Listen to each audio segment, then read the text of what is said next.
Okay, so here is today's homework. It's a revisitation of direct variation. And really, this is not anything you can't do. I just wanted to make you a little video to really specifically reassure you that this is still, I promise, this is still pretty easy stuff. The only thing that I was correcting today was that I had originally told you that K, the constant of variation, needed to be positive, and it doesn't. That's really the only difference. Okay, so everything else is still the same. Direct variation equations still go through the origin. They always go through the origin. They're still linear. There's no y-intercept other than 0. Okay, so it means basically we can't have like this, that plus 5 doesn't fit direct variation. Y has to be a direct multiple of x. Okay, another thing that still applies is this is just like y equals mx plus b. Okay, remember it's linear.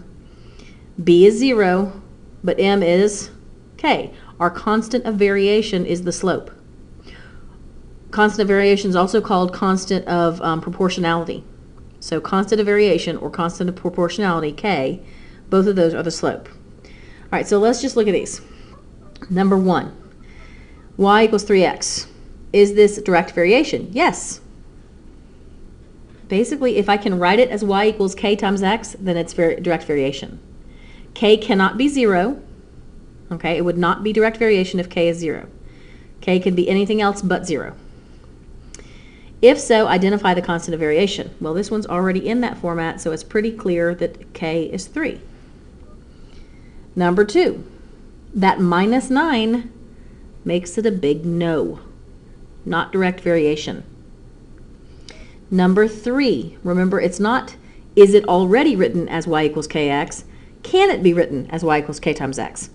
And the answer here is yes. If I move my 2x over to the other side, I get 3y equals negative 2x. Divide both sides by 3. And you get y equals negative 2/3 x would be the basic equation. Y equals negative 2/3 x. K is negative 2/3. Okay, I'll let you do number 4. Number 5. Here's the main thing, well, one of the two main things I really wanted to give you a video to show you. Find the value of y over x for each ordered pair. Why on earth do I care what y over x is? Well, I'll show you why. Okay.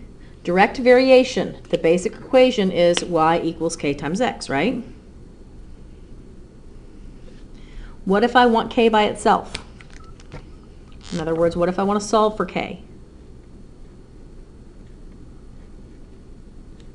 Well, looky, looky. Here comes Cookie. Okay, k is equal to y divided by x. If you want to know what your constant of variation is, you take the y value and divide by the x value, and there it is. So that's what they're asking me about here. When they say find the value of y divided by x, they're asking me to find k. Okay, or basically they're asking me to find what would be the k if it is direct variation. That's why they're not calling it k. Is they're saying basically, hey, check and see if this is direct variation by trying to find a constant of variation or a constant of proportionality. Key word there is constant. If these are all different, it's not constant, so it's not direct variation. So if y divided by x is 1/3 here, 1/3 here, and 1/3 here, that's constant. So my constant of variation is 1/3. Here's my equation of the direct variation function. Okay, so here I do 24 divided by 6, see what that is, 40 divided by 10, see what that is, 100 divided by 25, see what that is. If they're all the same, then it's a constant of variation, and it is direct variation. Now here's the other thing I wanted to show you, number 8. Sometimes what they're trying to do here is they're trying to walk me through it. Sometimes when they try to walk you through it, it makes it more complicated than if you were just asked to do it. Okay? Because maybe you wouldn't do it in the same order as they would, or write it in the same way. So let's go through what they're trying to get me to figure out here. The value of y varies directly with x. That's another way of saying this is a direct variation function. and y is negative 18 when x is 6. Find y when x is negative 8. First thing is find k. So they're saying on this side, over here, find k first.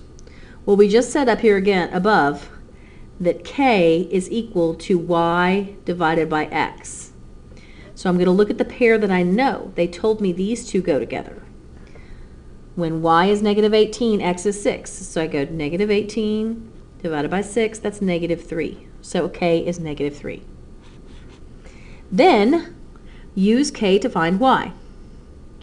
So I'm going to plug in what I know. I know the k. I know the x. Y equals k times x, that's 24. And that's my answer. So here's k, here's the y when x is negative 8. Same thing here, but let me remind you about dividing with fractions. If you are trying to divide 1/2 by 5, y over x equals 1/2 divided by 5.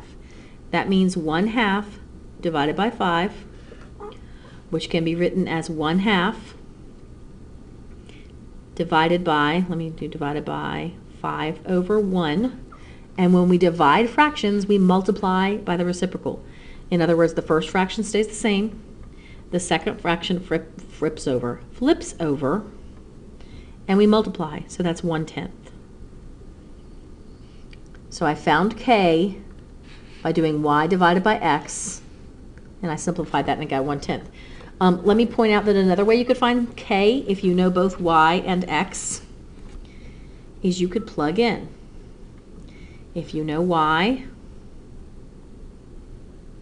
and you know x, you can plug in and then solve for k. I'm going to end up doing the same thing, 1/2 divided by 5. So that's 1/2 times 1 over 5, which is 1/10. Same thing I just did. Let me point out, shortcut, division, not only is it the same thing as multiplying by the reciprocal, but if you want to divide a fraction by something, since it means multiply by the reciprocal, like let's say I want to divide, excuse me, 3/8 divided by 2. Division is basically multiplication in the denominator. Let me say that again. Division is basically multiplying in the denominator. If I were multiplying this times 2, that would mean times 2 over 1. So that would mean I'm going to multiply in the numerator. But if I'm dividing by 2, that means divided by 2 over 1, which means times 1 over 2. So it's basically, if divided by 2 just means multiply your denominator by 2. And that's always true. If I take any fraction and I want to divide it by a number, I multiply the denominator by that number. 4/5 divided by 3. I made the denominator 3 times as big. Excuse me. 2/9 divided by 2. Let's not divide by 2. Let's divide by 5. Why not? That's going to be 2 over 9 times 5, which is 2/45. So just a random little kind of multiplication division trick, thinking of numbers. But that kind of helps you with number 9. What I did before that. Helpful hint on this one, if all we're worried about is the interest, y equals 0.02 times x. Let me give you a hint on the graph here. Table of values, I would specifically use these values. 200, 400, 600, 800. So plug in 200, 400, etc. And if you're trying to figure out what 0.02 of 200 is, remember 0.02 means 2%. And 2% of 100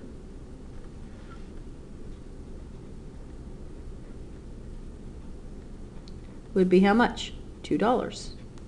So 2% of 200 would be $4. And so on. So that's kind of another mental math trick. And I think everything in the back is pretty copacetic with what's on the front. I can't think of anything else to tell you. Have fun!